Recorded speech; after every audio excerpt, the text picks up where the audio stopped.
కొరకు ఆశ్రయంలో దుర్గంలో ఉన్నాడు. ఆపత్కాలంలో ఆయన నమ్ముకునదగిన సహాయకుడు. కావున భూమి మార్పునందునను నడి సముద్రంలో పర్వతంలో మునిగినను వాటి జలములు పోషించుచు నొక్కి కట్టినను ఆ పొంగునకు పర్వతంలో కదిలినను మనము భయపడము. విశ్వాసం ఉండాలా, ఖచ్చితంగా దేవుని కార్యం చేస్తాడు అని దేవుని స్తుతించాలి. అదేగా మీరు మాట్లాడి పంపించినందుకు వందనాలు అని చేయండి. ఇలా అప్పుడు కార్యం చేయండి. పంపించినందుకు వందనాలు కనుకరించండి. ఈ నామంతో రక్తంలో విషయంలో అద్భుత కార్యం మీరు చేసిన దుష్టశక్తి నుంచి ఆత్మల సమూహం నుంచి చెర నుంచి మీరు విడిపించమని ప్రార్థిస్తారు. దేవా, చెర నుంచి విడుదల ఇస్తున్నారు మీకు నాకు తెలుసు. దేవా, మీ జ్ఞానాత్మకం ధైర్యపడ్డారు. లక్ష్మిని కనికరించండి, ధైర్యపరచండి. దేవా, ఆమె నాకు నెమ్మది కలగ చేశాను. మంచి నిద్ర కూడా మీరు అంటే ఆమె భక్తులతో మీరు మాట్లాడుతూ మేమైతే నమ్ముతున్నాం. ఏదో ఒక రోజు ఆమె భర్త ఖచ్చితంగా ఆమె యొక్క మంచితనాన్ని తెలుసుకొని తిరిగి మీరు పంపిస్తుంది కూడా తెలుసు. అభివృద్ధి అది కూడా లైఫ్ వేసినామని ప్రార్థిస్తున్నాం. ఆమె సాక్ష్యం ఏమంటే, మొన్న సాయంకాలం ముందు నా కొడుకు ఆయాసం వచ్చింది. ఆయాసం వచ్చినప్పుడు నేను ఇంతకు ముందే హైదరాబాద్కి వెళ్ళొచ్చినాం హాస్పిటల్కి. అప్పుడు కూడా 10 రోజులు వచ్చినాం. అప్పుడే అక్కడితో ప్రేయర్ చేయించుకున్నాము. రిపోర్ట్లు అన్నీ నార్మల్ వచ్చినాయి. బ్లడ్ ఇన్ఫెక్షన్ వల్ల అట్లా వచ్చింది అన్నారు అని చెప్పి మేము ఇక్కడికి వచ్చినాము. మళ్ళీ మొన్న సాయంకాలం మంది కూడా అప్పట్లాగానే వచ్చింది. వచ్చినప్పటికీ మేము వెంటనే అక్కడ దగ్గరికి వచ్చినాము, ప్రేయర్ చేయించుకున్నామని.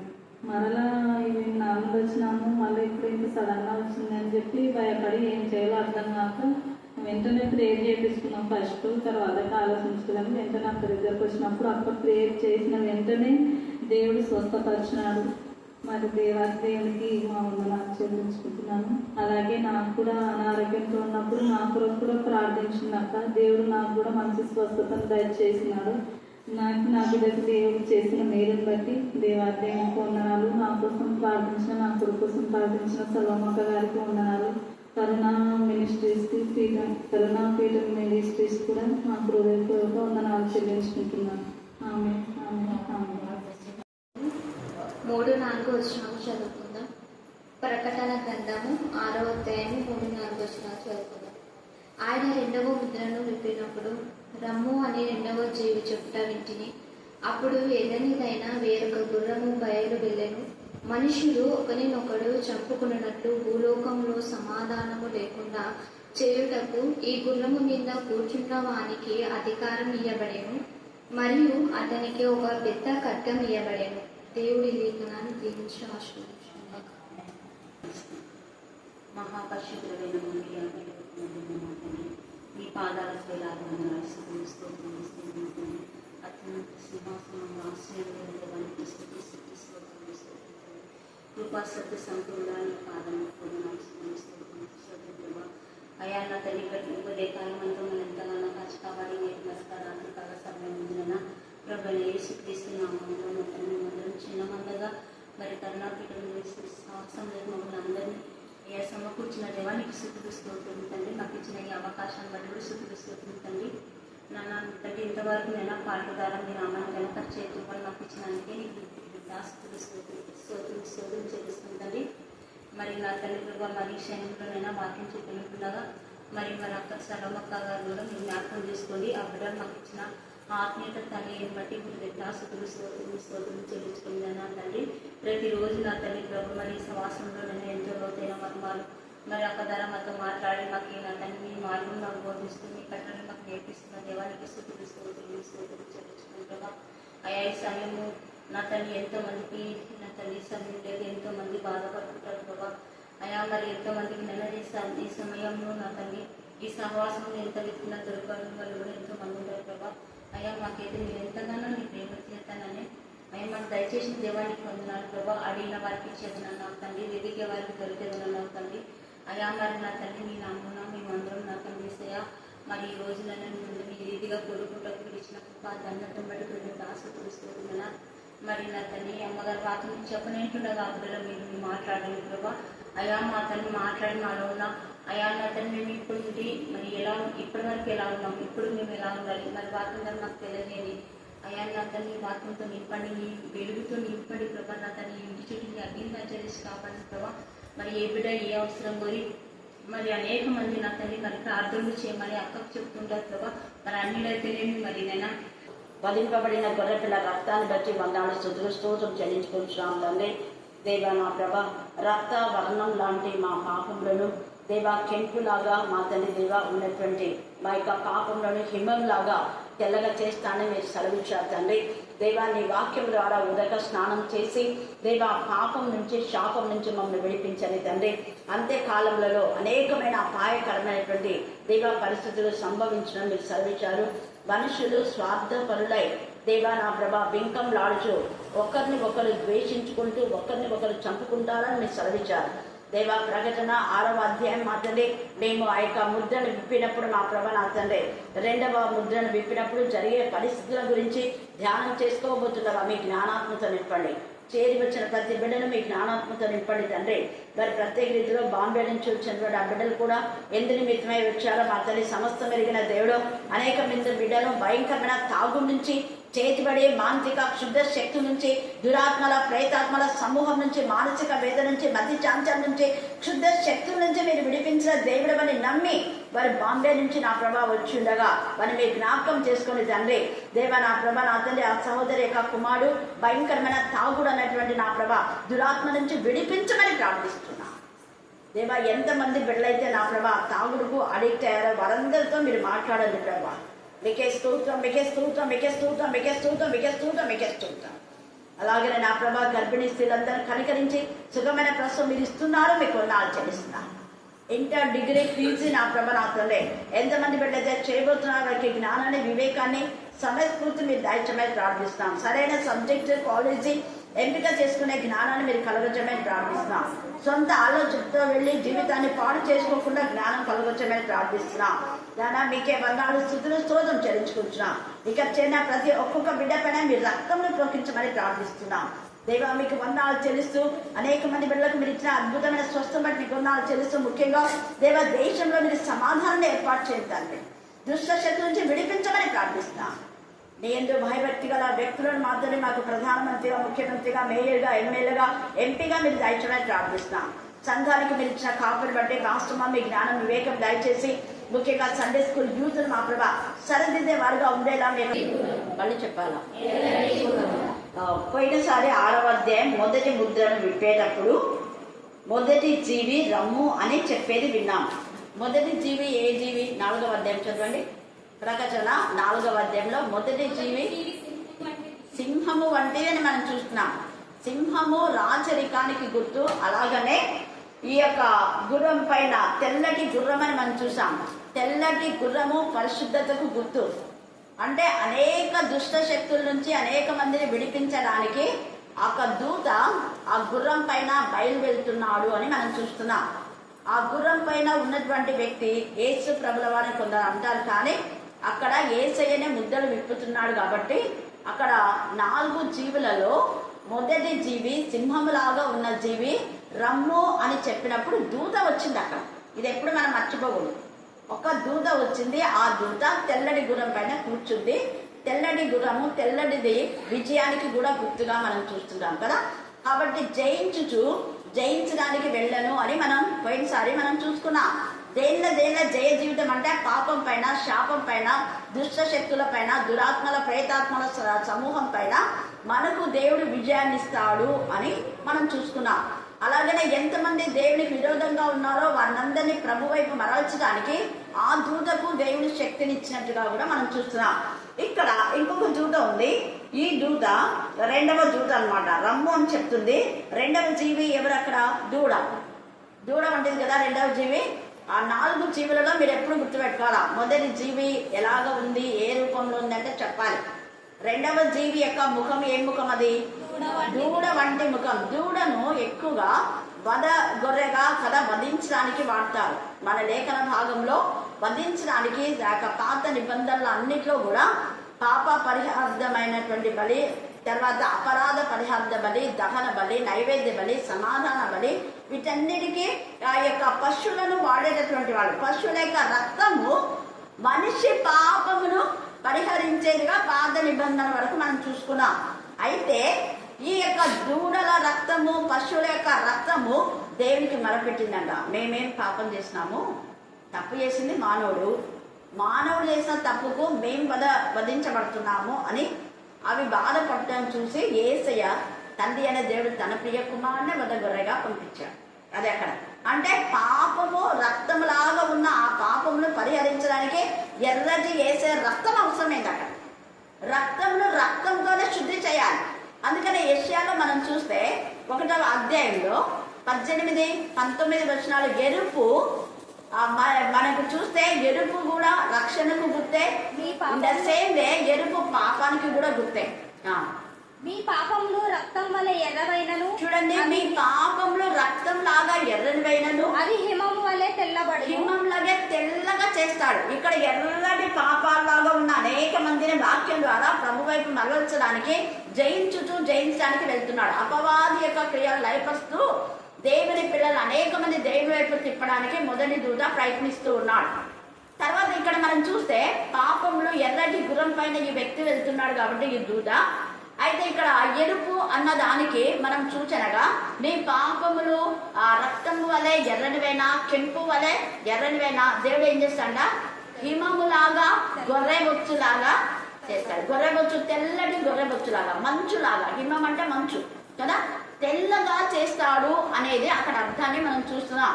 అంటే ఎర్రటి రక్తం వలె ఉన్న పాపాలను క్రీస్తు ఎర్రటి రక్తంలో అవి శుద్ధి చేయబడతాయి అన్నదానికి సూచన అది.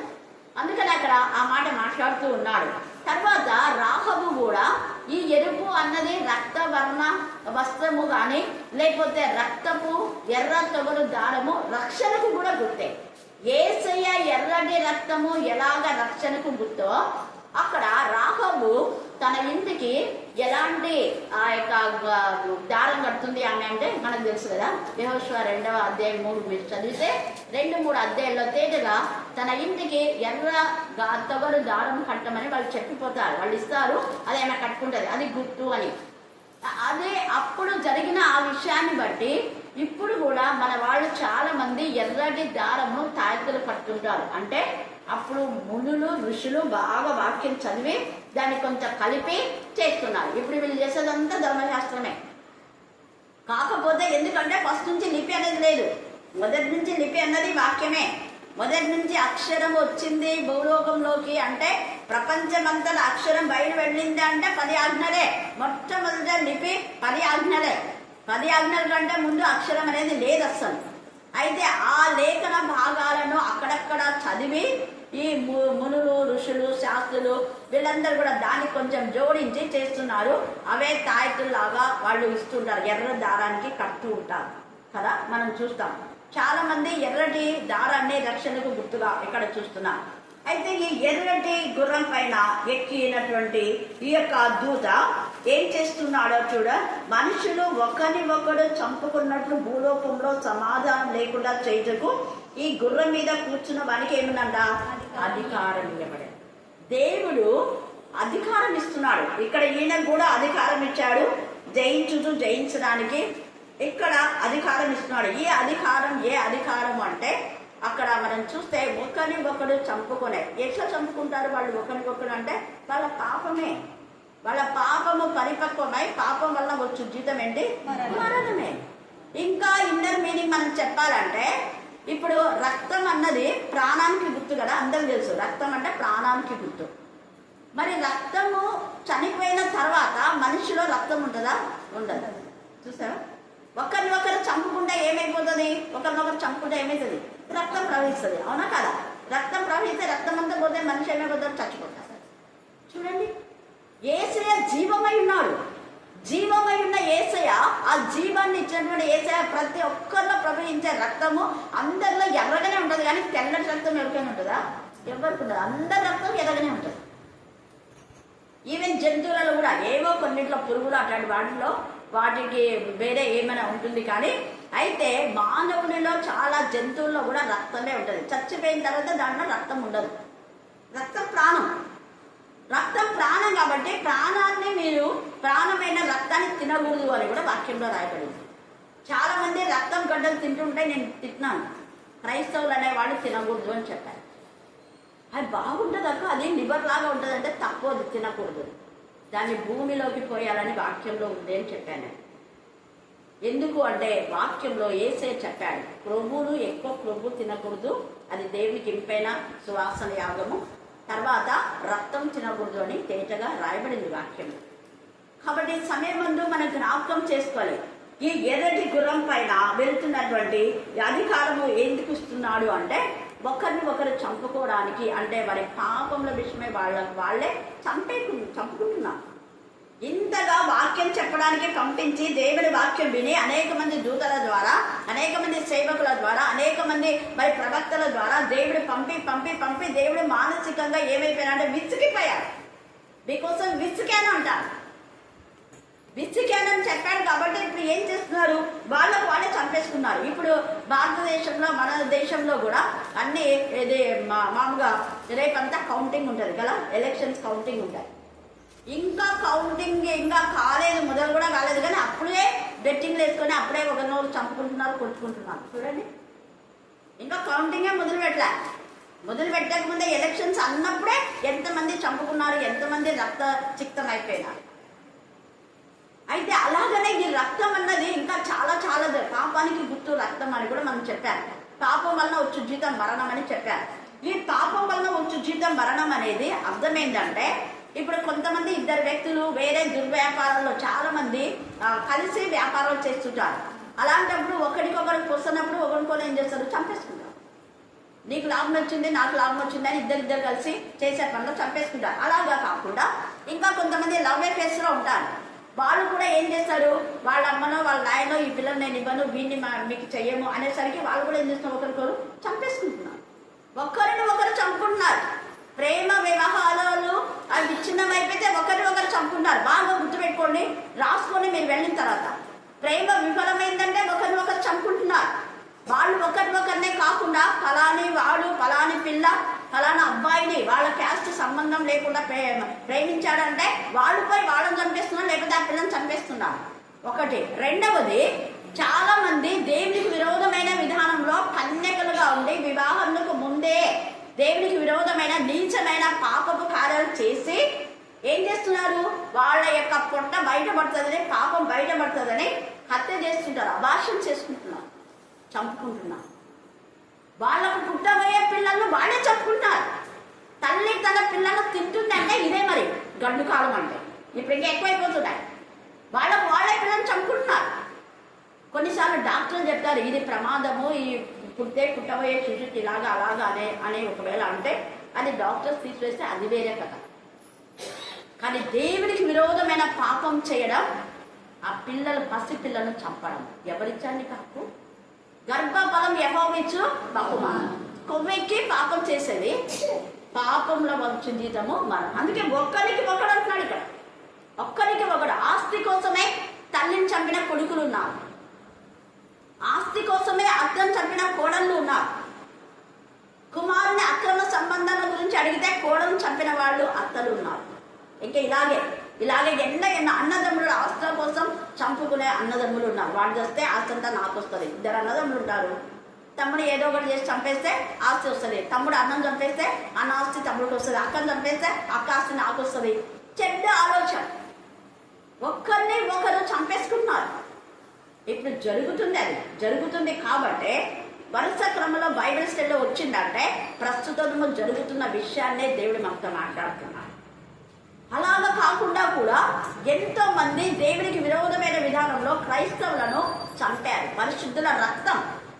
అందుకనే ఏకమైన వ్యభిచారం యొక్క స్త్రీకి కూడా ఎర్రటి గుర్తుకు అది ఆనవాలుగా కూడా ఉంటుంది. అందుకే రెడ్ లైట్ ఏరియా అంటుంటారు, చూస్తున్నారు కదా మీరు. రెడ్ లైట్ ఏరియా అంటే అక్కడంతా వ్యభిచారంతో పడ్డ డేంజర్. రెడ్ లైట్ ఏరియాకు వెళ్ళొద్దండి అంటుంటారు.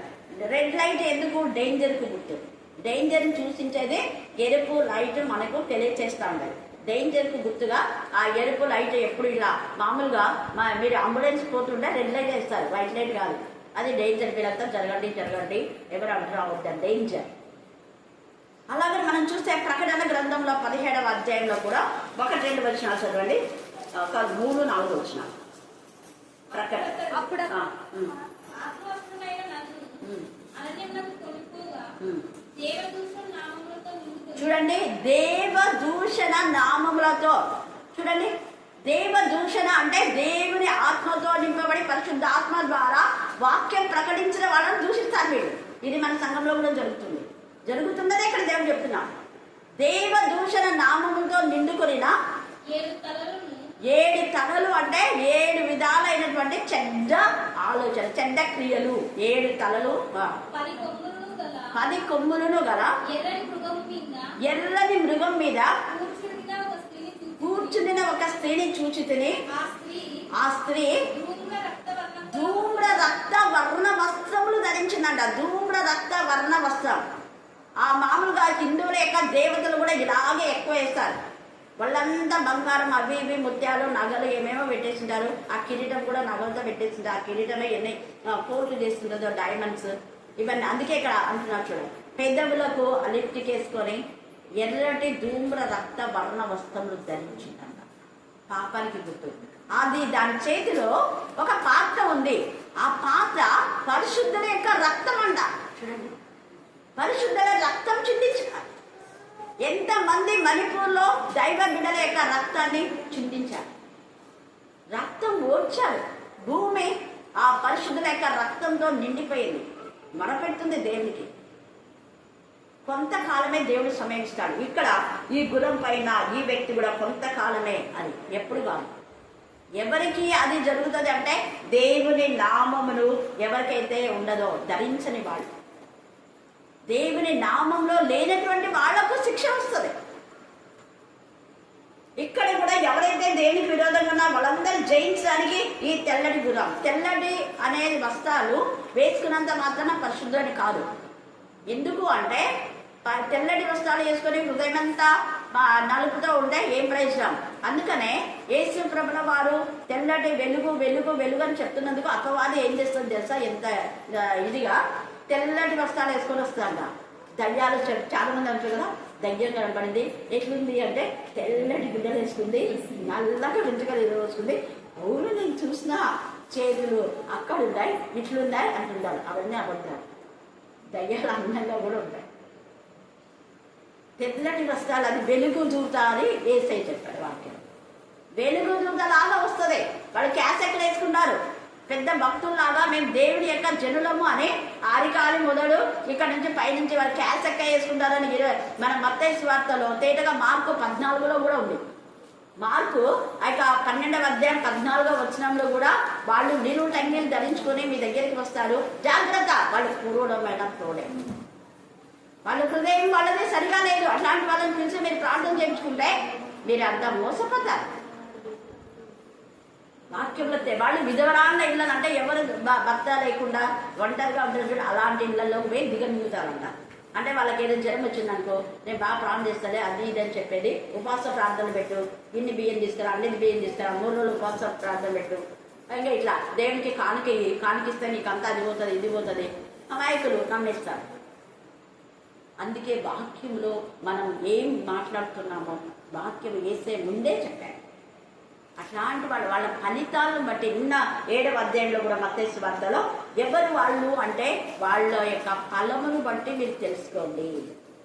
వాళ్ళ మాటను బట్టి, వాళ్ళ వాక్యాన్ని బట్టి, వాళ్ళ చేష్టను బట్టి వాళ్ళు ఎవరో మనకు అప్పుడే తెలుసుకోవాలి. ఎవరు పడితే వాళ్ళని రానియడం కాదు, ఎవరు పడితే వాళ్ళని పిలుచుకొని ప్రార్థన చేయించుకోవడం కాదు. అది ఆ వ్యక్తిత్వం మీకు బాగా తెలిస్తేనే మీరు ఇంట్లోకి అలౌ చేయండి.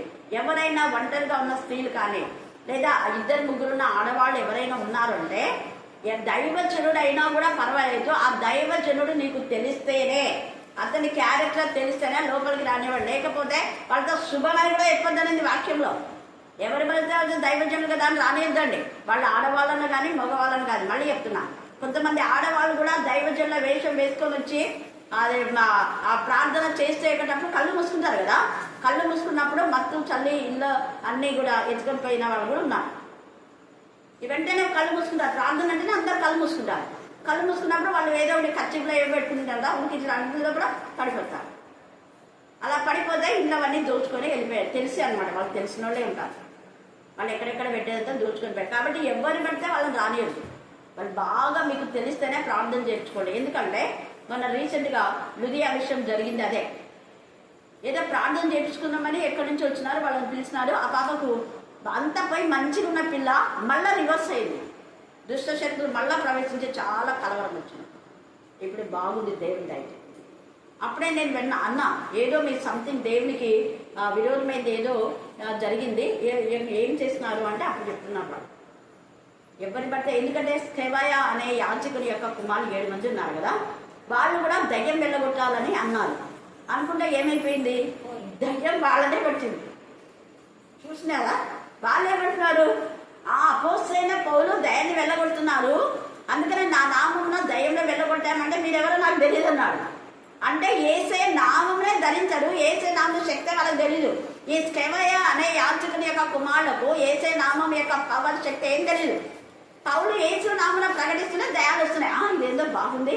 వాళ్ళంతా పౌలు చెప్పిన బాధ విని పౌరుని అందరు కూడా మెచ్చుకుంటున్నారు. మళ్ళీ వాళ్ళంతా కానుకలు అవి తెచ్చిస్తున్నారు కదా, ఇది బాగున్నట్టుంది అని ఈ 7 పోయి పౌలు ప్రకటించి ఏసు తోడు దయ్యమా రా అన్నారంట. అప్పుడు వెంటనే ఆ దయ్యం ఏంది, నాకు తెలుసు పౌలు ప్రకటించే ఏసు తోడు పౌలు నాకు తెలుసు, కానీ నువ్వెవరో నాకు తెలియదు, దురాత్మ అంటున్నాను. చూడండి, పౌలు మాకు తెలుసు అని ఆ 7 మందిని రక్కేసినాయి. అట్లా ఉంటుంది. మళ్ళీ యాజకుని కుమారులే వాళ్ళు. యాజకుడు అంటే పాస్టర్ కుమారులే బట్టి పిలిచింది. ఇట్లాంటి దొంగ బోధలు ఉంటాయి, జాగ్రత్త. అందుకే మనం బాగా వాళ్ళ గురించి తెలిస్తేనే మనం పిలవాలి. ఇక్కడ లేఖన భాగంలో ఒకరు చంపుకునేటటువంటి పరిస్థితి, తల్లులు పిల్లలను చంపే పరిస్థితి, పిల్లలు తల్లిదండ్రులను చంపే పరిస్థితి, ఫ్రెండ్స్ సర్కిల్లో భార్య భర్తలు ఒకరికొకరు అనుమానంతో చంపుకుంటున్నారు. భార్య మీద అనుమానంతో భార్యను చంపుతున్నాడు, భర్త మీద అనుమానంతో భర్త చంపేస్తున్నాడు. రోజు ఇవే న్యూస్. చిన్నపిల్లల్లో పాపం చేసి చిన్నపిల్లలు పాడు చేసేది వాళ్ళని చంపేది. ఎంత నీచంగా జరుగుతున్న విషయాల గురించి పరిశుద్ధాత్మ దేవుడు మాట్లాడుతున్నాడు. ఈ రాత్రి కాల సమయమందు మనం పరిశుద్ధంగా ఉండి, దేవా ఇలాంటి శోధన నుంచి మనం తప్పించుంటాను. ఒకవేళ ఇలా చంపకపోయినా ఒకరిని చంపాలి అన్న ఆలోచన వచ్చినా కూడా పాపమే. కాబట్టి దేవా మాకు పరిశుద్ధమైన ఆలోచన, పరిశుద్ధమైన తలంపులు తండ్రి. దేవ దూషణతో మేము చేయకుండా, అలాగా పరిశుద్ధుల రక్తాన్ని మేము ఓర్చకుండా పరిశుద్ధులతో కలిసి నిన్ను గణపరిచే జ్ఞానం మాకు ఏది తండ్రి. ఎందుకంటే పరిశుద్ధులే పరలోక రాజ్య వారసులు. పరిశుద్ధ ప్రార్థనే దేవుడు వింటాడు, పరిశుద్ధతనే దేవునికి ఇష్టం. విశ్వాసము పరిశుద్ధత అంటే దేవునికి ఇష్టం. పరిశుద్ధత లేకుండా ఎవరు దేవుని సన్నిధిలో చేరలేరు, దేవుని చూడలేరు. హృదయ శుద్ధి గలవారు దండ్రులు వారు దేవుని చూచేది. తెల్లటి వస్త్రాలు వేసుకున్న వాళ్ళు దండ్రులను చెప్పరా? అది చెప్పలేదు. నువ్వు అలాగని నువ్వు అన్ని ఆ నగలన్నీ తీసేసి ముండపరపు లాగా ఉంటే నేను నీకు ఇష్టపడతాను అది కూడా చెప్పాలి. నువ్వు వేసుకోవా అది నీ ఇష్టం. నువ్వు ఏ వస్త్రాలు వేసుకుంటావో అది నీ ఇష్టం. కానీ హృదయ శుద్ధి దేవుడు చూస్తా. అదే అక్కడ చాలా మంది అనుకుంటారు, అక్క ఉపవాసం ఉంటే ఎట్లాంటి వస్త్రాలు వేసుకోవాలి, ప్రభు బల్లం పోతే తెల్లమే వేసుకోవాలా అని అనుకుంటాం. ప్రభు బల్లలో తెల్లవే వేసుకోవాలి, బయట పోయి మళ్ళీ రంగురంగులు వేసుకొని పాపం చేస్తే ప్రభు బల్లకేమో తెల్ల వేసుకొస్తున్నావు, మళ్ళీ మరుసటి రోజునే దేవునికి విరోధమైన పాపం చేస్తున్నావు. అది చేయమని చెప్పాలి దేవుడు. హృదయ శుద్ధి సంఘంలో ఉన్నా బయట ఉన్నా ఎక్కడున్నా మనం చూస్తుంది దేవుడు మనం చూస్తున్నాడని పరిశుద్ధత కాపాడుకుందాం. దేవుడు ఈ లేఖన భాగాన్ని దీవించి ఆశీర్వదించుగాక. ఆమేన్ ఆమేన్ అని. చివరి ప్రార్థన. ఎవరైనా కొత్తలు వచ్చినారా? ఎవరు రాకుండా ప్రార్థన చేస్తుంది. మమ్మల్ని మిగిలిగా ప్రేమించిన తండ్రి, నీ ఘనమైన శ్రేష్టతను బట్టి ఆసక్తి స్తోత్రాలు చెల్లించుకుంటున్నా. అవునా తండ్రి, గడిచిన సోమవారం వరకు తండ్రి నీ కృపలో మనం జ్ఞాపకం చేసుకున్న తండ్రి నా ప్రభా, మరి పాడంగా గణపరిచావు నా తండ్రి, మరి ఆత్మీయ తల్లి నా తండ్రి, నీ మహిళలకు తెలియపరిచిన తండ్రి, తల్లిలోనే మాకు పిల్లలకైనా తండ్రి నా ప్రభా, మరి నీ వాక్యం ద్వారా నా తండ్రి నా ప్రభా ఎన్నో నా తండ్రి లోతైన మరువులు తండ్రి తెలియపరిచిన విధానం బట్టి లెక్క ఎన్ని కోట్లాది వందనాలు చెల్లించుకుంటున్నామయ్యా. మరేమి ఇచ్చిన నీ రుణం మేము తీర్చుకోలేని వారు నా తండ్రి, అనుదినం అనుచిన్నాం నా తండ్రి. మా కోసమే నా తండ్రి నా ప్రభా, మా ప్రాంతానికి నా తండ్రి ఆత్మీయ తల్లిని పంపించిన విధానం బట్టి నీకు లెక్కలేని వందనాలు చెల్లించుకుంటున్నామయ్యా. మరి నా తండ్రి నా ప్రభా, ఈ గడిగా ఈ దినము చూడలేక నా తండ్రి ఎంతమంది మట్టికి మన మేము సజీవులు ఉన్నట్టు నీ కృప, నీ దయ తండ్రి, నీ దయ లేని ఈ లోకంలో మేము జీవించలేము తండ్రి. నీకే స్తోత్రాలు వందనాలు చెల్లించుకుంటున్నామయ్యా. ఎన్నో నశించిన ఆత్మల కొరకు నా తండ్రి నా ప్రభు నీ వాక్యం వాక్యం ద్వారా నా తండ్రి మా హృదయాలు తెరవపరిచిన తండ్రి నీకే స్తోత్రం, నీకే స్తోత్రం, నీకే స్తోత్రం అయ్యా. మరి నా తండ్రి నా ప్రభా జ్ఞానవంతులుగా నా తండ్రి నా ప్రభా బుద్ధిమంతులుగా నా తండ్రి నా ప్రభా మేము జీవించడానికి నా తండ్రి ఎలా జీవించాలో నా తండ్రి వాక్యం ద్వారా నా తండ్రి మాకు అన్ని తెలపడుతున్న తండ్రి నీకే స్తోత్రం, నీకే స్తోత్రాలు వందనాలు చెల్లించుకుంటున్నామయ్యా. మరి నా తండ్రి అటువంటి జీవితాల్లో ఉంటే తండ్రి ప్రతి ఒక్క బిడ్డని క్షమించండి, కనికరించండి. మనసు మార్చే శక్తి నీలో ఉన్న తండ్రి అటువంటి మనసులు నా తండ్రి ప్రతి ఒక్క బిడ్డలకు తీసివేయ దేవా నీకే స్తోత్రం, నీకే స్తోత్రం, నీకే స్తోత్రాలు వందనాలు చెల్లించుకుంటున్నామయ్యా. మరి నీ అంది శ్వాసం కలిగి, నీ అందు నమ్మకం కలిగి, నీ అందు నిగ్రహం కలిగి, నిర్లక్షణ కలిగి జీవించే జ్ఞానం అందులో దయచేయండి తండ్రి నీకే స్తోత్రం, నీకే స్తోత్రం, నీకే స్తోత్రాలు వందనాలు చెల్లించుకుంటున్నామయ్యా. అనుదినము అనుక్షణము నా తండ్రి నీ నీతి నీ రాజ్యాన్ని మడించిన తండ్రి మొదట నీకు ప్రథమ సమర్పించబడినాము జ్ఞాపకం చేసుకోండి తండ్రి నీకే స్తోత్రం, నీకే స్తోత్రం, నీకే స్తోత్రాలు వందనాలు చెల్లించుకుంటున్నామయ్యా. మరి నేను వేరు చేసుకొని నీ లోకంలో ఏం జీవించలేము తండ్రి. అనుదినము అనుక్షణము నా తండ్రి నా ప్రభా నిన్ను జ్ఞాపకం చేసుకుంటున్నా తండ్రి నా ప్రభా నీ అందు భక్తులు కలిగి తండ్రి జీవించే జ్ఞానమును దయచేయండి తండ్రి. మరి అబ్రహాము నా తండ్రి నీకు లోబడినాడు నా తండ్రి, నీతిగా ఎంచబడినాడు నా తండ్రి, ఆశీర్వాదములు కుమ్మరించినవై నీకే స్తోత్రం, నీకే స్తోత్రములు తండ్రి. అటువంటి జీవితంలో మాకు దయచేయండి నాన్న నీకే స్తోత్రం, నీకే స్తోత్రములు తండ్రి. యవన కుమారుల కొరకు యవన కుమార్తెల కొరకు ప్రార్థిస్తున్నాం తండ్రి. యవనస్తంలో నీ కాడు వేయటంతో శ్రేష్టం ఎంతో తనకరం నా తండ్రి. మరి యవన బిడ్డలు తెలుసుకునే జ్ఞానాన్ని దయచేయండి తండ్రి నీకే స్తోత్రములు, నీకే స్తోత్రం, నీకే స్తోత్రం వందనాలు చెల్లించుకుంటున్నామయ్యా. మరి నా తండ్రి ఎంతమంది ఆత్మలు నా తండ్రి నశించిపోతున్నావు నా తండ్రి నీ జీవ వాకుల చేత నా తండ్రి నింపడి దేవా నీకే స్తోత్రం, నీకే స్తోత్రం, నీకే స్తోత్రాలు వందనాలు చెల్లించుకుంటున్నామయ్యా. అలనాడు నా తండ్రి చేపలు పట్టి జాలంలో తయారు చేసినట్టు నా తండ్రి మా మధ్యలో నా తండ్రి ఆత్మీయతలు నా తండ్రి ఆకులు పట్టే జాలంలో తయారు చేసేందుకు కోట్లాది వందనాలు చెల్లించుకుంటున్నాం దేవా నీకే స్తోత్రం, నీకే స్తోత్రము తండ్రి. ఏ కుటుంబం నశించడానికి ఇష్టం లేకున్నా తండ్రి నీ బిడ్డను మా ప్రాంతం లేక నాకు పంపించినాం తండ్రి నీకే స్తోత్రం, నీకే స్తోత్రమయ్యా. నువ్వెన్నుకున్నావు తండ్రి నీకు వందనాలు. మేమెవరు పిలుసలేదయ్యా, నువ్వే ఏర్పాటు చేసి ఇక్కడ రప్పించినావు తండ్రి నీకే స్తోత్రం, నీకే స్తోత్రాలు వందనాలు అయ్యా. మరమ్మ నా తండ్రి సేవ కొరకే వచ్చింది నా తండ్రి నా ప్రభా నీకే స్తోత్రం, నీకే స్తోత్రాలు వందనాలు చెల్లించుకుంటున్నామయ్యా. ఎక్కడ నీ సేవ చేస్తున్నావు అక్కడ నీ ఆత్మ నడిపిప్పుడు దయచేయండి నా నీకే స్తోత్రం, నీకే స్తోత్రాలు వందనాలు చెల్లించుకుంటున్నామయ్యా. మరొకసారి అమ్మని జ్ఞాపకం చేసుకోండి, చేసే పరిచయంతా దీవించండి, ఆశీర్వదించండి అన్న. ఈ కన్నాపీఠం అంతా నీ చేతికి అప్పగిస్తున్నామయ్యా. నీకే స్తోత్రం, నీకే స్తోత్రాలు వందనాలు చెల్లించుకుంటున్నా తండ్రి. మరి అమ్మకు బలాన్ని శక్తిని ఆశని ఆరోగ్యాన్ని దయచేయండి. చేసే పరిచయం అంతా నా తల్లి నీ కాదలు నీ పదకు దయచేయమని మరి ఎక్కడికి వెళ్ళినప్పటికీ నా తండ్రి సేవ స్థితిని దయచేయమని అడుగుతున్నామయ్యా. నీకే స్తోత్రాలు వందనాలు చెల్లించుకుంటున్నామయ్యా. మనసులు ఎంత హింసించినా నా తండ్రి నా ప్రభా మనసుకు లోపడకూడదు నా తండ్రి నీకు లోపడి జీవిస్తున్నదయ్యా. నీకే స్తోత్రాలు వందనాలు చెల్లించుకుంటున్నాం తండ్రి, నీకే స్తోత్రాలు వందనాలయ్యా. మరి నా తండ్రి నా ప్రభా అక్కకి ఇచ్చినట్టు మంచి మనసును బట్టి నీకు లెక్కలేని కోట్లాది వందనాలు చెల్లించుకుంటున్నాం దేవా. నీకే స్తోత్రం, నీకే స్తోత్రాలు వందనాలు చెల్లించుకుంటున్నామయ్యా. మరి ఇక్కడ చేరువచ్చిన ప్రతి ఒక్క బిడ్డను దీవించండి, ఆశీర్వదించండి అయ్యా. ఏ బిడ్డ ఏ సమస్య కొరకు నేను మరపెట్టినది నా తండ్రి కన్నాపీఠంలో తండ్రి ప్రతి ప్రార్థన ధూపములని సన్నిధికి చేర్చుకోండి తండ్రి. నీకే స్తోత్రం, నీకే స్తోత్రాలు వందనాలు చెల్లించుకుంటున్నామయ్యా. నీకే స్తోత్రములు. గర్భిణులను జ్ఞాపకం చేసుకోండి నా తండ్రి, సంటి బిడ్డలు సంటి బిడ్డతలను జ్ఞాపకం చేసుకోండి నా తండ్రి. మరి దూరాలను జ్ఞాపకం చేసుకోండి. ఎంతమంది బిడ్డలతో ఆరోగ్యాలతో ఉన్నట్టు వారిని జ్ఞాపకం చేసుకోండి దేవా. నీకే స్తోత్రం, నీకే స్తోత్రాలు వందనాలు చెల్లించుకుంటున్నామయ్యా. మరి ఇక్కడ చేరుకూడి వచ్చిన ప్రతి ఒక్క బిడ్డను దీవించి ఆశీర్వదిస్తామని మేము తగ్గించుకుంటూ నేను ఆమెర్చిస్తూ మా ఆత్మలు మా శరీరం నీకే సమర్పిస్తూ నజరైన ఏ శక్తి ప్రార్థించి